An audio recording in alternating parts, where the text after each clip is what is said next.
자, 가운데 버튼 아래쪽에다가 자, 새로운 버튼을 갖다 놨죠. 그리고 그 버튼에 글자를 한번 바꿔보도록 하겠습니다. 자, 여기에 좀 확대를 했고요. 자, 여러분은 이제 화면을 더 크게 쓰시면 저렇게 확대할 필요 없이 자, 바꾸실 수 있습니다. 자, 텍스트에다가 이번에는 확인 to 또는 자, 우리가 네이버 접속하기 이렇게 바꿀 수도 있겠네요. 확인 to 또는 네이버 접속하기. 자, 네이버 접속하기로 해볼까요? 네이버 접속하기. 뭐 다음 접속하기 이렇게 하셔도 되겠죠. 뭐 아니면 다른 사이트 상관없습니다. 자, 그리고 이 버튼을 클릭했을 때 동작시키는 거 어떻게 할까요? on 클릭이라고 하는 속성 안에다가 on 버튼 to clicked라고 하는 함수 또는 메소드 이름을 한번 입력해 보도록 하겠습니다. 자, 그 다음에 이제 자, 이 버튼의 또 아래쪽에다가 새로운 버튼 하나 또 끌어다 놓을게요. 자, 그러면 이렇게 되겠죠? 그리고 이 버튼에 마찬가지로 위아래가 자, 연결점이 비어 있죠. 자, 요거를 위쪽 연결하고요. 아래쪽 연결해서 이렇게 갖다 놓도록 하겠습니다. 그리고 이 버튼에 자, 글자를 바꿔보죠. 자, 그 다음에 요 글자는 텍스트에다가 자, 전화 걸기 이렇게 해봅니다. 자, 그리고 온 클릭에는 자, 온 버튼 3 클릭트. 자, 여기 들어가는 함수 또는 메소드의 이름은 다른 이름으로 해도 상관없어요. 이 글자도 마찬가지고요. 근데 여기서 주의할 거는 이 함수나 메소드의 이름은 꼭 이 자바 소스 코드에 있는 이 함수나 메소드의 이름과 같아야 된다라고 하는 거는 주의하셔야 됩니다. 자, 버튼 두 개를 더 추가했고요. 이제 main activity.java로 와봅니다. 자, 그러면 우리가 입력했던 요 함수의 형태, 함수 또는 메소드의 형태와 똑같은 형태로 on 버튼 2 클릭트, 그 다음에 on 버튼 3 클릭트라고 하는 함수를 만들어 주시면 됩니다. 자, public void on 버튼 2 클릭트가 되겠죠. view v라고 하고요. 자, 이렇게 하나 만들고요. 그 다음에 그 밑에다가 public void on 버튼 3 클릭트 자, view v 이렇게 만들어 봅니다. 자, 두 번째 버튼 같은 경우에는 자, 네이버 접속하기라고 했죠. 자, 네이버 접속하기라고 하는 거는 우리가 이 버튼을 눌렀을 때 웹 브라우저를 띄우고 웹 브라우저에서 네이버 사이트를 보여주겠다라고 하는 의미로 넣은 거예요. 전화 걸기는 뭐예요? 이 버튼을 누르면 전화 거는 화면으로 이동하도록 만들기 위해서 이 버튼을 넣은 겁니다. 그러면 그걸 어떻게 하냐? 자, 지금부터 두 줄을 입력할 텐데요. 그 두 줄을 잘 따라서 한번 입력해 보시면 됩니다. 그 두 줄의 의미는 나중에 우리가 또 할 겁니다. 자, 그러면 intent라고 해서 I 대문자로 해서 하고요. 그 다음에 여기다가 자, 소문자 intent 이렇게 넣으셔도 되고요. 아니면 my intent 이렇게 여러분이 마음대로 넣으셔도 됩니다. 자, 요거는 변수의 이름이 되겠죠. 변수의 이름인데 여러분이 좋아하는 형태대로 하시면 됩니다. 자, 그 다음에 equal 한 다음에 new라고 하는 연산자를 사용합니다. new라고 하고요. 대문자 i로 시작하는 intent 소괄호 오른쪽에 세미콜론.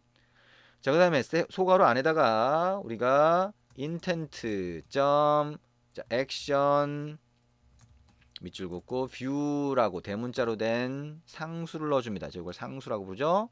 네, 어쨌든 여기다 콤마를 하고요. 그 다음에 uri.pass 소문자 u는 대문자입니다. 그 다음에 이 소괄호 안에다가 큰 따옴표 넣고요. http 땡땡 슬래시 m.naver.com 이렇게 입력합니다.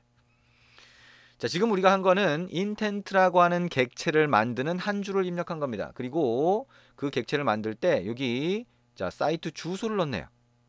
자, 여기 있는 요 형식 그대로 해서 일단 잘 입력을 해보시고요. 두 번째 줄로 넘어가서 엔터 치시면 되겠죠. 자, 그 다음에 start activity라고 하는 함수를 실행하도록 합니다. 함수 실행하는 거 함수 이름 자, 소괄호 오른쪽에 세미콜론 이 안에다가 intent라고 위에서 만든 변수의 이름을 넣어줍니다.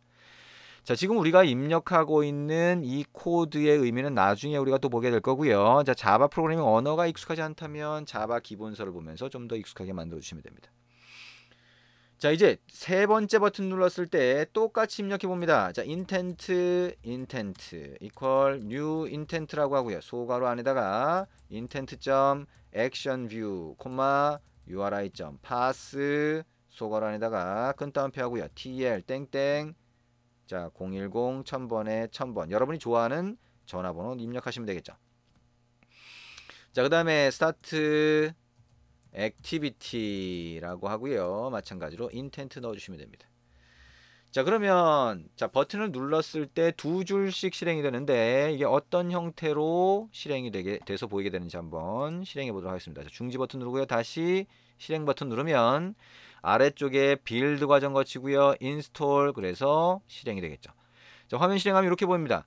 그죠? 두 번째 버튼은 가운데 있는 버튼의 아래쪽에 있으면서 위아래 가운데, 위아래 좌우 가운데겠고요. 자, 세 번째 버튼은 자, 위 네이버 접속하기 버튼의 아래쪽에 가운데가 되겠네요. 자, 네이버 접속하기 버튼 먼저 눌러봅니다. 자, 클릭해 보면 자, 어떻게 돼요? 웹 브라우저가 뜨죠. 자, 우리가 만든 에뮬레이터의 웹 브라우저가 이제 처음 실행되는 거니까 여러분이 스마트폰 처음 사서 웹 브라우저 실행하면 똑같이 이런 화면이 뜰 겁니다. 처음 설정입니다. 나중에는 이런 화면이 안 보이죠. 그래서 요거는 뭐 체크 푸셔도 되고 그냥 놔두셔도 되고요. Accept 누르면 자, 브라우저 초기 설정이 되는 거고요. 자, No Thanks 누르면 자, 바로 브라우저가 뜨겠죠. 자, m.naver.com이라고 하는 사이트가 보이게 됩니다. 자, 백 버튼 누르면 하단에 백 버튼 누르면 다시 돌아오죠. 이제 우리 화면으로 돌아옵니다. 그 다음에 자, 네이버 접속하기 다시 눌러보면 아까 초기 설정 이제 끝났으니까 바로 사이트가 뜨는 거를 볼 수가 있네요. 자, 그리고 전화 걸기 버튼 한번 눌러봅니다. 전화 걸기 버튼 누르면 어떻게 돼요? 자, 전화 거는 화면으로 바로 이동을 하네요. 여러분이 나중에 이제 필요하면 바로 전화를 걸 수도 있고요. 이렇게 전화 걸기 화면으로 이동할 수도 있습니다. 자, 어쨌든 자, 지금 중요한 건 뭐예요? 자, 여러분이 버튼을 만들고 자, 어떤 기능을 동작시키는데 여러분이 직접 만들지 않고 이미 설치된 앱 또는 다른 사람이 만든 앱의 화면을 띄울 수도 있다는 겁니다. 그때 사용하는 게 인텐트라고 하는 건데 이 인텐트에 대해서는 나중에 우리가 더 자세하게 배우도록 할 겁니다. 근데 어쨌든 여러분이 지금 제대로 뭔가 하나하나씩 차근차근 배워보지 않은 상태라고 하더라도 화면을 만들었고요. 그 다음에 버튼을 넣었고요. 버튼 넣었을 때 기능을 동작시키는데 단순히 이렇게 토스트 메시지라고 하는 메시지 하나 띄우는 것뿐만 아니라 자, 어떤 사이트를 접속하도록도 만들었고 자, 전화도 걸도록 만들었어요. 대단하지 않나요? 자, 여러분이 자, 앱이라고 하는 걸 만들기 시작한 지가 이제 얼마 지나지도 않았어요. 근데 벌써 동작하고 있는 앱을 만든다는 거죠. 자, 이렇게 할 수 있는 이유는 뭐예요? 자, 안드로이드 스튜디오라고 하는 게 새로운 프로젝트를 하나 만들면서 앱이 동작하기 위한 가장 기본적인 기능을 미리 만들어줬기 때문이죠. 그러니까 여기다가 여러분이 화면을 약간 바꾸거나 기능을 좀 추가하거나 기능을 수정하면 여러분이 원하는 형태의 앱을 만들 수가 있다는 겁니다. 그래서 여러분이 이 앱을 만드는 건 그렇게 너무 걱정하지 않으셔도 돼요. 여러분이 이제 웹이나 또는 PC용 프로그램 만들 때는 여러분이 해줘야 될 작업이 더 많지만 앱은 상대적으로 여러분이 직접 해줘야 될 작업이 적습니다. 이렇게 자동으로 만들어주는 게 많기 때문에 대신 이 앱을 만들기 위해서 자동으로 만들어준 프로젝트의 구성이 어떻게 되는지 그 다음에 그 프로젝트에 대해서 좀 더 익숙해지거나 좀 바꿀 수 있는 방법을 알아내거나 하는 것들은 노력을 좀 해주셔야 돼요. 근데 그걸 좀 하고 나면 바꾸거나 하는 게 그렇게 어렵지 않다. 기능 추가하는 게 그렇게 어렵지 않다라고 하는 걸 아실 수가 있을 겁니다.